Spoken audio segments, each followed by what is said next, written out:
एक बार की बात है। एक तोता था जिसका नाम बोलू था। वो हर बात दोहराया करता था, नमस्ते, नमस्ते। एक दिन एक बिल्ली पेड़ के नीचे छिपी थी।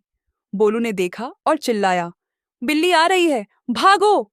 घर के लोग तुरंत दौड़े और बिल्ली भाग गई। सबने बोलू की तारीफ की। वाह, कितना समझदार तोता है। बोलू बोला, मैं हूं बोलू, समझदार तोता।